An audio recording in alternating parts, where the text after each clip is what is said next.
Item ಯಾವುದೇ ಇರಲಿ try ಮಾಡಿ ಆಚಿ ಚಿಕನ್ ಮಸಾಲಾ.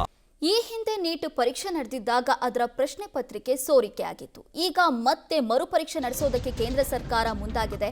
ಆದರೆ ಈ ಬಾರಿ ಯಾವುದೇ ರೀತಿಯಾದಂಥ ಸೋರಿಕೆ ಆಗದಿರುವ ನಿಟ್ಟಿನಲ್ಲಿ ಕೇಂದ್ರ ಸರ್ಕಾರ ಕಟ್ಟೆಚ್ಚರವನ್ನ ತಗೊಳ್ತಾ ಇದೆ.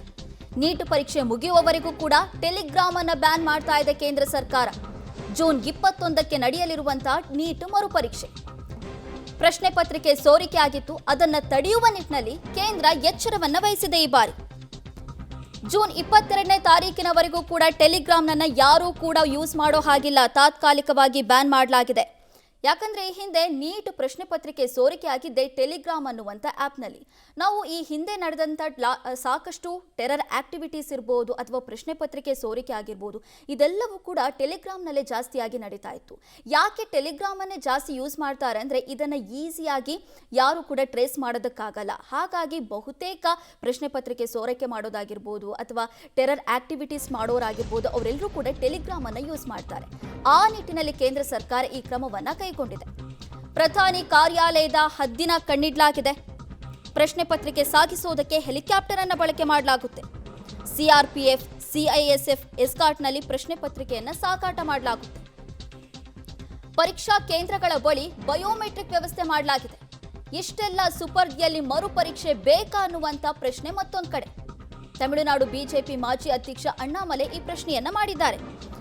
ಇಷ್ಟೆಲ್ಲ ಕಟ್ಟೆಚ್ಚರವನ್ನ ವಹಿಸಿಕೊಂಡು ಮತ್ತೊಂದ್ಸಲ ಮರುಪರೀಕ್ಷೆ ಮಾಡುವ ಅವಶ್ಯಕತೆ ಇದೆಯಾ ಅಂತ ಅಣ್ಣಾಮಲೈ ಕೇಂದ್ರ ಸರ್ಕಾರವನ್ನ ಪ್ರಶ್ನೆ ಮಾಡಿರೋದು.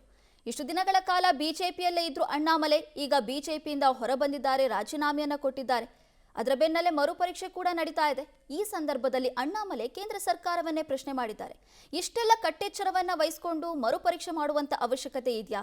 ಟೆಲಿಗ್ರಾಮ್ ಅನ್ನ ಬ್ಯಾನ್ ಮಾಡ್ತಾ ಇದ್ದೀರಾ, ಹೆಲಿಕಾಪ್ಟರ್ ಮೂಲಕ ಪ್ರಶ್ನೆ ಪತ್ರಿಕೆಯನ್ನ ಸಾಗಾಟ ಮಾಡ್ತಾ ಇದ್ದೀರಾ, ಅದರ ಜೊತೆಗೆ ಬಯೋಮೆಟ್ರಿಕ್ ಅನ್ನು ಕೂಡ ಕಡ್ಡಾಯ ಮಾಡ್ತಾ ಇದ್ದೀರಾ.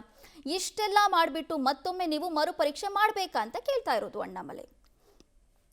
ಎಸ್, ಈ ಬಗ್ಗೆ ಹೆಚ್ಚಿನ ಡೀಟೇಲ್ಸ್ ಅನ್ನ ಕೊಡ್ತಾರೆ ನಮ್ಮ ಪ್ರತಿನಿಧಿ ಶಬ್ಬೀರ್. ನಮ್ಮ ಜೊತೆ ಸಂಪರ್ಕದಲ್ಲಿದ್ದಾರೆ. ಶಬ್ಬೀರ್, ಈಗ ಕೇಂದ್ರ ಸರ್ಕಾರ ಸಾಕಷ್ಟು ಕಟ್ಟುನಿಟ್ಟಿನ ಕ್ರಮಗಳನ್ನ ಕೈಗೊಂಡಿದೆ. ಆ ಕಟ್ಟುನಿಟ್ಟಿನ ಕ್ರಮಗಳು ಯಾವುವು? ಜೊತೆಗೆ ಅಣ್ಣಾಮಲೈ ಏನಂತ ಪ್ರಶ್ನೆ ಮಾಡಿದ್ದಾರೆ ಕೇಂದ್ರ ಸರ್ಕಾರಕ್ಕೆ? ನೋಡಿ, ನೀಟ್ ಮರುಪರೀಕ್ಷೆ ಇರುವಂತ ಹಿನ್ನೆಲೆಯಲ್ಲಿ ಕೇಂದ್ರ ಸರ್ಕಾರ ಸಾಕಷ್ಟು ಎಚ್ಚರಿಕೆಯನ್ನ ತೆಗೆದುಕೊಂಡಿದೆ. ಮುಖ್ಯವಾಗಿ ಟೆಲಿಗ್ರಾಮ್ ಮೇಲೆ ಹದ್ದಿನ ಕಣ್ಣಿಡುವಂತಹ ದೃಷ್ಟಿಯಿಂದ ನಿರ್ಬಂಧಗಳನ್ನ ಕೂಡ ವಿಧಿಸಿರುವಂತದ್ದು. ಇದರ ಜೊತೆಗೆ ಮುನ್ನೆಚ್ಚರಿಕೆ ಭಾಗವಾಗಿ ಸಾಕಷ್ಟು ಕ್ರಮಗಳನ್ನ ಕೂಡ ಕೇಂದ್ರ ಸರ್ಕಾರ ತೆಗೆದುಕೊಂಡಿದೆ.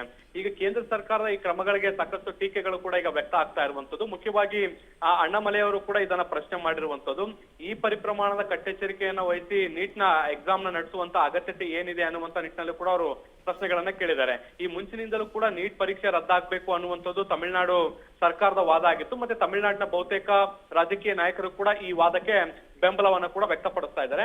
ಆ ನಿಟ್ಟಿನಲ್ಲಿ ಅಣ್ಣಾಮಲೈ ಕೂಡ ಇದನ್ನ ಪ್ರಶ್ನೆ ಮಾಡಿರುವಂತದ್ದು. ಪರೋಕ್ಷವಾಗಿ ಅವರು ಕೂಡ ನೀಟ್ ಪರೀಕ್ಷೆ ರದ್ದಾಗಬೇಕು ಅನ್ನುವಂತ ನಿಟ್ಟಿನಲ್ಲಿ ಆಗ್ರಹವನ್ನ ಕೂಡ ವ್ಯಕ್ತಪಡಿಸಿರುವಂತದ್ದು. ಈ ಎಲ್ಲಾ ಬೆಳವಣಿಗೆಗಳ ನಡುವೆ ನೀಟ್ ಪರೀಕ್ಷೆಯನ್ನ ಯಶಸ್ವಿಯಾಗಿ ನಡೆಸುವಂತ ನಿಟ್ಟಿನಲ್ಲಿ ಕೂಡ ಪ್ರಧಾನಮಂತ್ರಿ ನರೇಂದ್ರ ಮೋದಿ ಅವರ ಕಾರ್ಯಾಲಯವು ಕೂಡ ಕಾರ್ಯಾಚರಣೆಯನ್ನ ಮಾಡ್ತಾ ಇದೆ ಅನ್ನುವಂಥದ್ದು ಕೂಡ ಗೊತ್ತಾಗ್ತಾ ಇದೆ. ನಯನ, ಥ್ಯಾಂಕ್ ಯು ಶಬ್ಬೀರ್ ನಿಮ್ಮೆಲ್ಲ ಡೀಟೇಲ್ಸ್ಗಾಗಿ.